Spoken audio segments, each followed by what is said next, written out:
I had a chance to see your first short together and have been following kind of your collaborations from that time. Was it always the plan to turn those short films into a feature-length film? Well, Nick, that's a great question. I think, Andrea and I, we are certainly ambitious artists, and on some level, always hoped we'd be able to make a feature film that could allow us to tell Andrea's story in a more fulsome way and really do some world building on a larger scale. And so, yeah, it's been really exciting to, have started out making a book, making some short films and now kind of graduated to this feature length endeavor. And Andrea, for you, I want to know a little bit more about your decision to tell your story, especially as you were often working under an alias and you came out as bare bones who you are here. Yes. Well, I've wanted to be a writer since I was quite young. And when I started escorting when I was 21 years old, I was writing things down in journals and writing poems and recording little snippets on my computer of different appointments I was having. And I was acutely aware of the fact that I was living these experiences that I wasn't supposed to talk about. I wasn't supposed to write about. And if I wanted to write about them, I'd have to write under a pseudonym, um, because I wasn't out as a sex worker. I was in the closet. And that was a tough pill to swallow as someone who wanted to be a writer. I didn't want to split my writer and my sex worker selves. So I just sat on those journal entries for a few years until I had quit the biz and Nicole had visited me at the farm I was working at, and I regaled her with stories until she said, "You know what? We got to make something. We got to make something together." And that's when I pulled up that primary source material and started working on it. And at first, I wasn't sure about whether it was going to come out. We thought maybe we could experiment with the memoir genre by obscuring my identity somehow while I could tell my true life stories. But in the end, it was fairly untenable, and I decided to take the plunge and come out as a sex worker, legal name face out. But I will say that it's much easier to come out as a sex worker when you have an art project attached to it, because you come out both as a sex worker and as an artist at the same time. Um, so yeah, that's essentially the thought process there. Well, you did mention that the two of you initially collaborated on your book. What was it that brought you two together initially? And then how did you go from it being a book into creating something more cinematic? Nicole. Okay, well, we like to say that our origin story is probably similar to like how Martin Scorsese met Robert De Niro, which is that we were go-go dancing in a music video. That's how we met. Relatable. So basically, I was directing a music video, and it was a passion project music video. And I wanted a couple go-go dancers to create this kind of 1960s vibe. And so Andrea was recommended to me as someone who might be a phenomenal go-go dancer. And so the first time that I met her was that she showed up to the set, ready to dance. And I introduced myself as the director of the music video, but that I would also be go-go dancing alongside her as the other go-go dancer had not shown up. So that was the first day we met. That's a music video called Pop Song by Broken Bricks that you can watch on YouTube. And from there, we just developed a friendship, a kind of fast friendship, but also a bit of a creative crush on one another once we got to know who we were as artists. I did start to read some of Andrea's uh, writing, and I also, had seen some of her work as a actress, and likewise, she had seen some of my paintings and drawings and film work. And so that sort of just grew into what became this collaborative and also very multimedia uh, relationship that we have. That now, yeah, it's been moving through making books and moving through making films. But along the way, I think these projects are about us being like interdisciplinary artists for whom I think just one medium wouldn't hold us. And I think a large part of why the film works as well as it does, and the shorts as well, what drew me to them is you have a very magnetic screen presence, Andrea. How did you find the balance of diving into what can only be described as past traumas, but still keeping the overall tone of this film lighthearted? That's a great question, and thank you. Thank you for the compliment.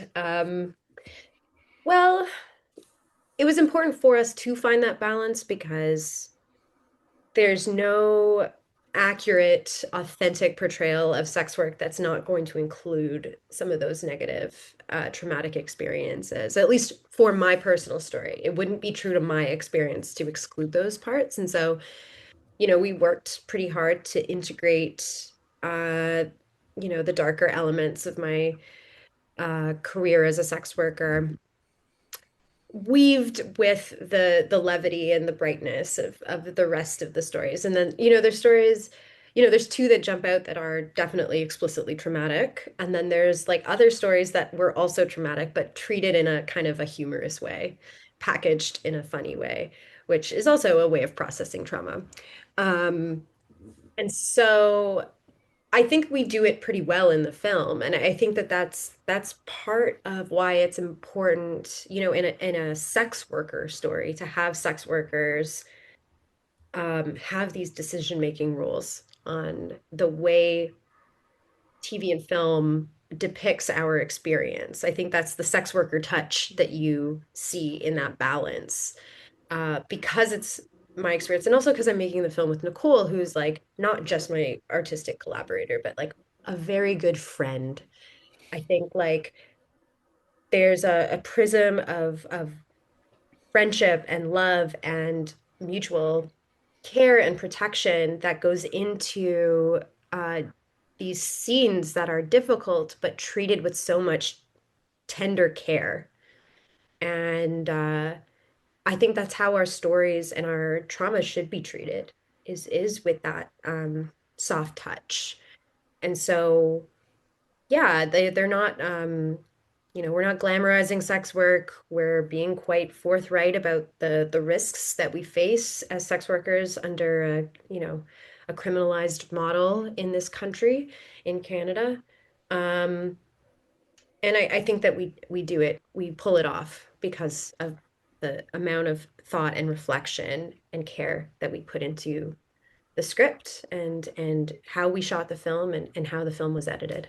Yeah, it's a weird terminology to use for a documentary, but it feels very authentic, which I feel should be guaranteed with a documentary, but even more so. It doesn't feel like you're holding anything back or hiding anything. But one of the things in this film that really stuck out to me over the short films was the inclusion of your mother. Tell me a little bit about getting your mom involved and what that interview you have with her meant to you. Well, it certainly meant the world to me to have my mom involved. We would have told her early on in the process that we were interested in having her on. Like I was priming her. It's one of those things where it would have taken some time because my mom is very camera shy. She always has been. Um, but um, she loves me and she walked into this experience with the hope that her appearance in this film would benefit other sex workers and provide a model for other parents who have progeny working in the sex industry to love and accept their kids, their adult kids, for their choices. And so, we prepped her. I had so many conversations with her about that coming out experience and how it impacted her. And I think she's just so brave and courageous to really like put herself out there like this in service of the greater good and in hopes that this labor that she she doesn't condone it.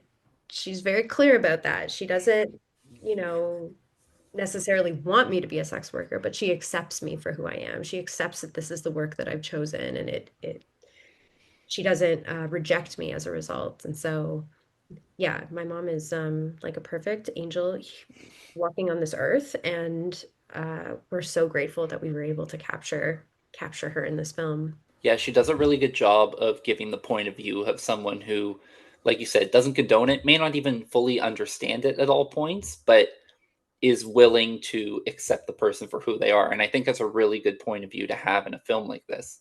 Another thing about this film that stuck out is I know Sean Baker became an executive producer after you worked as a consultant on Anora. I'd love to know a little bit about the work that you did on that film and also the importance of filmmakers like Sean and the way that he portrays sex work in his films. Yeah, so Sean had reached out to me via DM on Instagram after reading Modern Horror, and he loved the book and, reached out saying that he was working on yet another film about sex work and do I do consulting work? And I was like, hello, Sean Baker. Yes, yes, I do. For you, anything. So I started working with him on the script that would eventually become Anora. It wasn't titled at the time. It was mainly like scribbles on the page. It was like a point form script when I got involved. And we had many meetings where, he'd have a new draft and I would offer notes. And that was kind of the cycle of things, is I would just was offering notes. And it was a really super positive experience as a consultant. As a consultant, you don't have any decision-making power on a film, but you do have the ability to offer advice and make things, as clear as possible to the director. And he took in a lot of what I had to say. So that was really cool. And so once my job was done as a script consultant, and I also did have an opportunity to talk to Mikey Madison before she started shooting about how to like really take on that role of a stripper.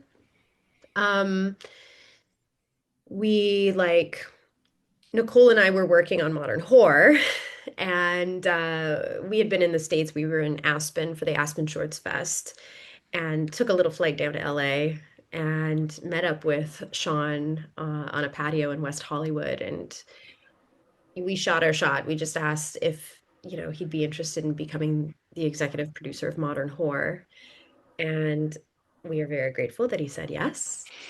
And um his participation in Modern Horror is mainly that, like, he was giving feedback on our script, he was giving feedback on rough cuts, giving feedback on the editing, and that advice is invaluable, truly, because he sort of like Nicole, he's a writer director editor, Nicole is a writer director editor, and I think his style really like helped polish this film in a really, really awesome way. Well, Honora obviously did become a Best Picture nominee, and I know Best Picture winner, sorry. And there are other focuses on sex work. Margot's Got Money Troubles is a good example right now. With that and the rise of sites like OnlyFans, have you noticed, both of you, have you noticed a shift in the perception of sex work at all? Well, I think we can perhaps say that the visibility and the representation of sex work is perhaps, swelling. I feel like, there's ebbs and flows of sex work representation in TV and film. I think we always have to continuously ask ourselves, where do these representations come from? Are sex workers involved in these depictions? Are sex workers consulted? Are they the writers, directors, producers of these depictions? Um, the fact of the matter is, sex workers are continuously deplatformed on social media sites where our ability to be ourselves online is, constantly at threat. And we're deplatformed, our accounts are deleted. There's still extraordinary real life impacts in being outed as a sex worker, being outed as an OnlyFans creator.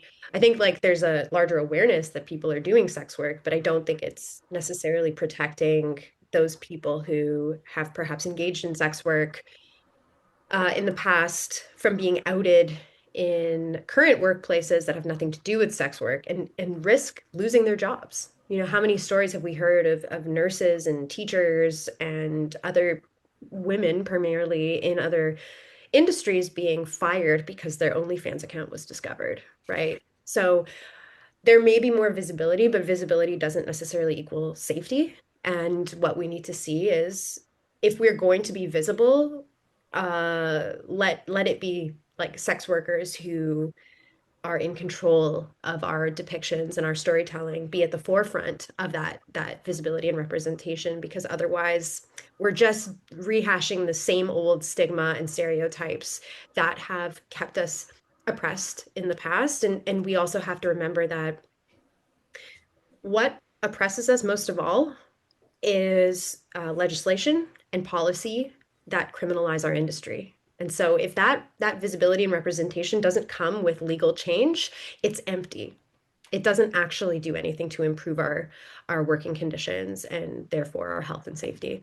And Nicole, I know you've already begun telling different stories of other sex workers I had a chance to see thriving.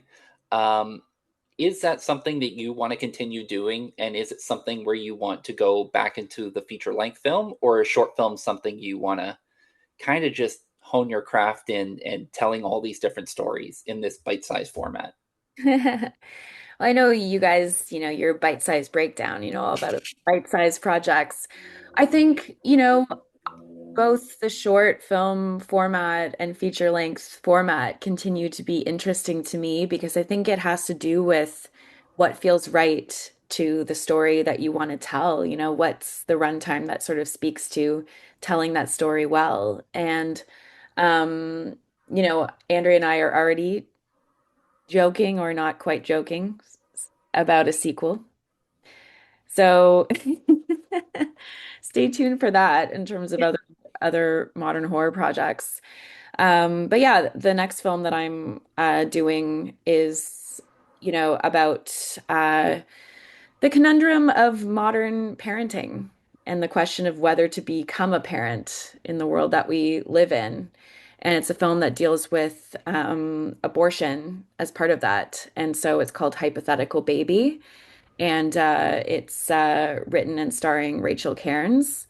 And so the link that I see there is it's another project that has to do with a personal story and with bodily autonomy and with human rights, women's rights. And so my aim is to continue to lend my ability as a filmmaker to stories that I find meaningful. And in the cases of Hypothetical Baby, in the cases of modern horror, to projects that I hope could have a positive impact on audiences, but also on, on policy, on human rights. Yeah, that's something I find very motivating. Well, it was an absolute pleasure talking to you guys today. I do hope that we get that sequel. I do want to continue seeing the two of you collaborate. Thank Um, you.